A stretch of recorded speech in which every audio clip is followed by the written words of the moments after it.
Yo, what is going on, you guys, and welcome back to LewisFiction, and welcome to the full movie version of What If Peter Parker Gave Up Being Spider-Man Forever in Spider-Man 2. So this is the two-part combined version of this fanfiction. If you did enjoy the fanfiction, or if this is your first time watching, make sure to leave a like, and make sure to subscribe. We just hit 1,000 subscribers on the channel, which is really awesome, so thank you guys for that. Let's try and push for 2,000 subscribers next. That'll be absolutely awesome. With that being said, thank you guys for tuning in, and I'll catch you guys in the next video. Enjoy the fanfiction. For this to work, we need to assume that when Peter loses his powers, they never come back. Peter realizes that his life is so much better without Spider-Man that he just hangs up the costume forever. We start our story at the turning point in Spider-Man 2, which is when Doc Ock attacks Peter and MJ at the coffee shop. Instead of Peter's spider sense going off just before the car makes contact with the window, MJ will scream at the top of her lungs and Peter will throw himself over her to protect her. Obviously, this time without his spider sense to aid him. Peter and MJ stand up as Ock approaches them through the broken window. Ock grabs Peter by the throat and pulls him in. He asks if he knows where Spider-Man is, and Peter says that he doesn't. Ock says that he has to find him. Peter says seriously, he's gone. He threw in the towel. And in Ock's response, he looks over towards MJ and says if you don't find Spider-Man, he says you'll peel the flesh straight from her bones if someone doesn't get Spider-Man to meet him at the clock tower at 3. Peter, enraged at this, threatens Ock, but without his spider powers, he's no match for the 8-limbed monster. Ock throws him against the wall, smashing the photo frame into pieces. He grabs MJ and returns back to his precious machine. Peter doesn't smash his way out of the rubble this time though. He merely escapes alive as he lifts the wood from his body. In pain, Peter holds his back, and with a determined look, knows he has to do something. A few hours go by. Peter is constantly looking for something that he could do. The police are an option, but could they really deal with Otto? Not really. 3 o'clock comes around and no sign of Spider-Man. Ock thinks to himself, is he really gone? This is where we start to really play with the morality of Otto. He thinks back to his wife, Rose, who tragically died, and what he threatened to do to MJ, Peter's girlfriend. Ock thinks he's not a murderer as the Otto we know starts to slip through the cracks. But with the evil nature of the arms and the conflicting state of Otto's conscience, they come to a compromise. Otto decides to pay Harry Osborn another visit, and this time force him to give him the tritium, which is what he should have done in the first place. Otto arrives at Harry's, and he's confused when he doesn't appear with Spider-Man. Otto says Spider-Man's gone off the grid, disappeared. Harry says that's not possible, and Otto says that if he doesn't give him the tritium, then he'll have to consider other measures. Harry thinks to himself for a second, and stands up for himself and says no, he'll destroy the entire city. This infuriates Ock, who shoves Harry across the room, smashing into a glass table. Cut and bruised, Harry stands up slowly as Ock gracefully makes his way over to him. He asks one more time, politely, if he can have the tritium, threatening Harry, saying he won't ask nicely again. Harry, fearing for his own life at this point, hands it over to Otto. Otto leaves, and Harry is distraught. He reflects on the situation and thinks to himself that his father would be so disappointed in him. First, he never enacted revenge on the man that killed him, and now he might have single-handedly been the man who let a deranged lunatic destroy the entire city. He looks in the mirror, and in the reflection is his father. This will be similar to the scene in the actual movie where Harry sees Norman, but this time it's more of an argument, a heated one at that. Norman is angry, shouting at Harry, reflecting Harry's inner guilt of what has just transpired. In the end of the heated argument, Harry ends up picking up a glass and throwing it at the mirror, glass shattering everywhere. But something unexpected on the other side. He discovers the Goblin Lair. And this time, unlike the actual movie, will be a lot earlier in the film than he would have previously discovered it. Harry discovers all the Goblin tech and the drug that Norman took to give himself the Goblin powers. We cut to Peter, who decides that the only one who has any connections left to Otto is none other than Harry Osborn. He's had a bit of a fallout with him recently, with the party and everything to do with Spider-Man. But his only hope left of rescuing MJ is finding Harry. He could go as Spider-Man, but no. Harry hates Spider-Man more than he hates Peter at this moment, so he better just go as Peter Parker. He has no other option, and besides, if he tells Harry about the fact that he has MJ hostage, maybe he'll be more reluctant to help him. He thinks to himself, his best friend isn't a psychopath, of course he'll help him. So Peter confidently makes his way to the Osborn mansion.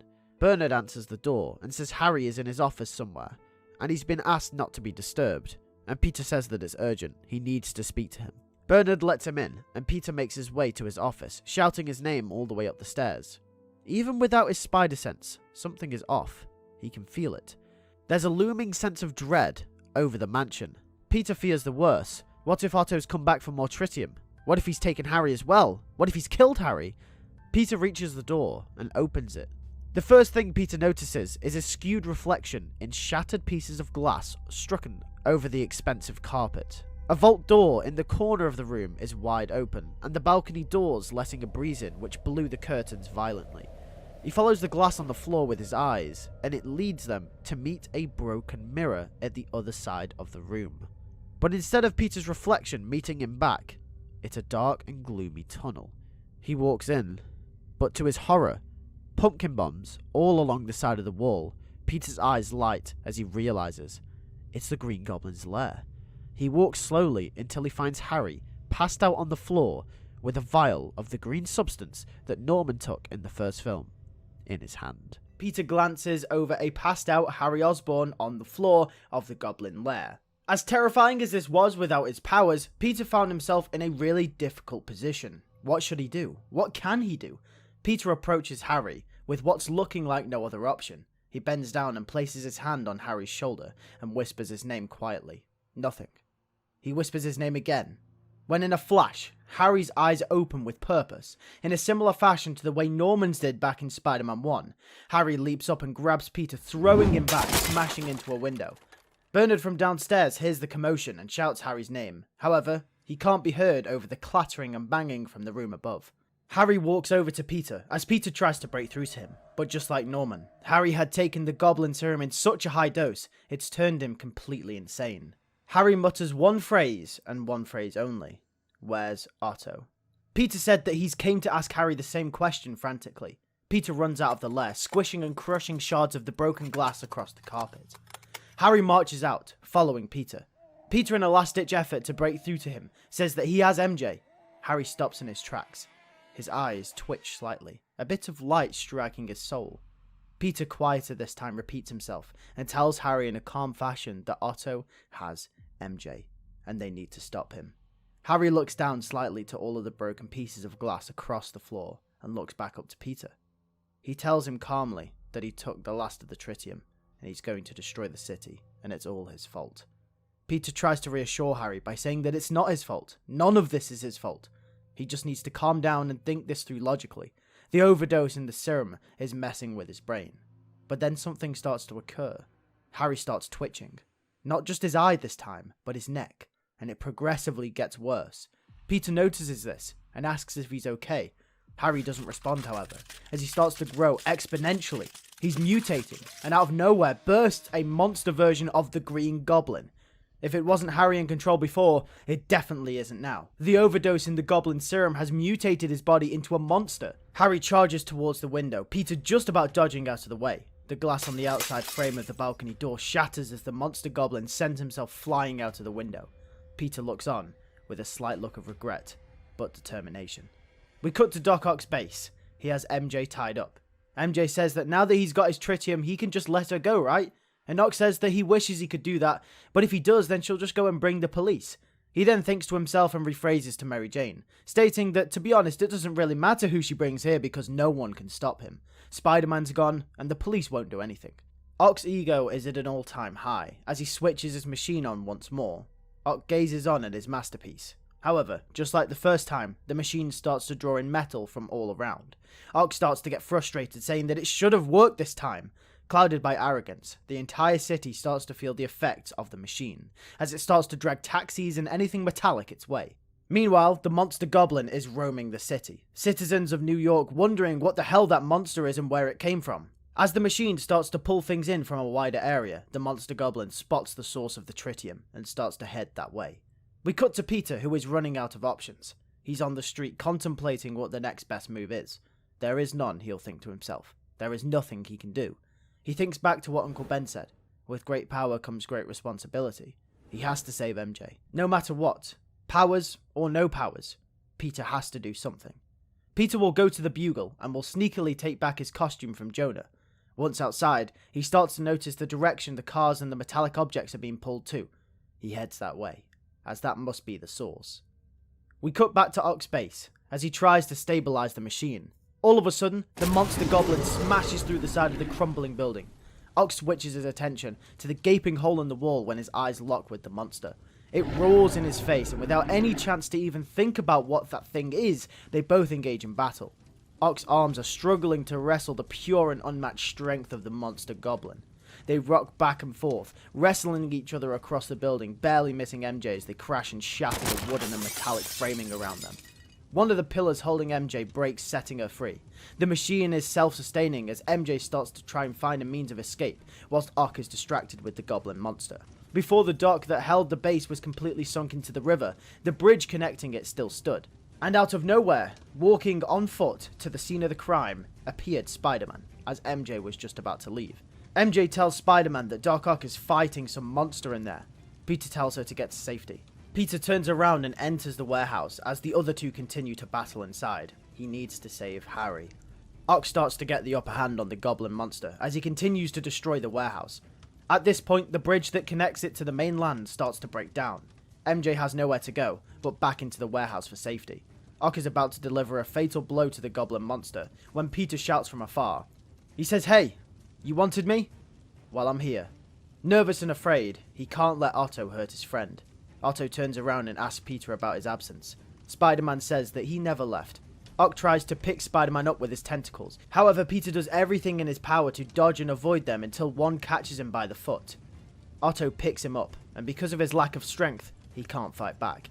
Otto notices this and says to Peter that is it true what they said about him. He tells Spider-Man that he's grown weak. Spider-Man says to watch out as the goblin monster attacks Otto from behind, dropping Peter in the process. The force of the fall is enough to break the wooden floor, plunging Peter into the river. The goblin monster and Ock continue to battle as wood starts to block the exit for Spider-Man. He swims to the surface and he can't get out. And due to the warehouse sinking, the sea level is rising below him. Peter takes his mask off, gasping for air, trying to punch his way out, but he can't muster the strength. And when all hope is seemed to be lost, MJ frantically removes the wood, fighting to save him. She helps pull him out of the water, and in a moment of desperation, she notices it's Peter Parker. Peter says faintly that he said he thought he told her to get out of here. She just smiles and hugs him. She pulls away and says that she thinks she's known all along. A part of her always knew that he was Spider-Man. The nice moment gets cut short as MJ screams as they turn around to see them coming their way. Peter just about gets himself and MJ out of harm's way, whilst the Goblin and Ock crash into the machine, fully submerging it in the river and shutting it off. Ock screams at Goblin, saying he's broke his machine. They continue to fight until the Goblin manages to rip Ock's arms off, depowering him. The fight may be over, but there is still no way for them to get onto mainland. At the same time, the Goblin monster collapses and is put into a paralyzed state. After a minute or so, he returns to his human form as well. Harry Osborn is back. Peter and MJ run over to them both. MJ in shock announces that it's Harry. Otto as shocked as her as well. Otto is also surprised to see that Spider-Man is in fact Peter Parker. He says that he's brilliant but lazy. However, there are more concerning matters at hand. The battle is over, but they're not out of the water yet. Peter says that he's got to try and get all of them out of there, but he can only carry 2 people at a time. And as not to worry them, he doesn't announce that his powers are somewhat nerfed. Without his powers, he wouldn't be able to make 2 trips before the warehouse completely sinks into the river. Otto says to leave him. It's his time. He failed. He will die with this machine. Peter says you can't do that, and Otto says that he will. Now that the arms are gone, the machine's gone, his wife's gone, there is nothing left to live for Otto. He will sink with his machine, which ultimately turned out to be his worst creation. Peter notices that Otto has made his mind up, as he picks up Harry with the help of MJ, and they return to the front of the bridge. This is critical now. It's now or never. Peter holds his hand out and makes the motion to shoot a web, but nothing. MJ is wondering what's going on. She's telling him to hurry up, but Peter keeps trying and trying. He begs just one more time for it to work, one more time for his spider powers to come back. And just before the bridge fully collapses, adrenaline kicks in and a web shoots out, attaching to a crane in the distance, pulling MJ and Harry along with him. Peter smiles as he lands on the shore, safe. A couple of days later, and MJ, once again like the original movie, will sack off her marriage to J. Jonah Jameson's son, and will once again return to Peter Parker, saying that she knows that he's Spider-Man, but she can live with that. Peter hasn't fully figured out how to get his powers back, but is confident that one day they will fully return. Harry Osborn is taken to rehab, and the Goblin Lair is stripped from the Osborn mansion. And that brings us to the end of the story. Thank you guys for watching this fanfiction. If you did enjoy, make sure to hit the like button. Make sure to comment down below, what do you think of this story? Do you like it? Do you not like it? Where would you improve in places? I'll always love your feedback. Also, make sure to tell me in the comment section down below future fanfictions that you'd love to see on the channel. With that being said, make sure to like and subscribe. Make sure to hit the bell so you do not miss next week's video. And I'll catch you guys in the next one. Take care and peace.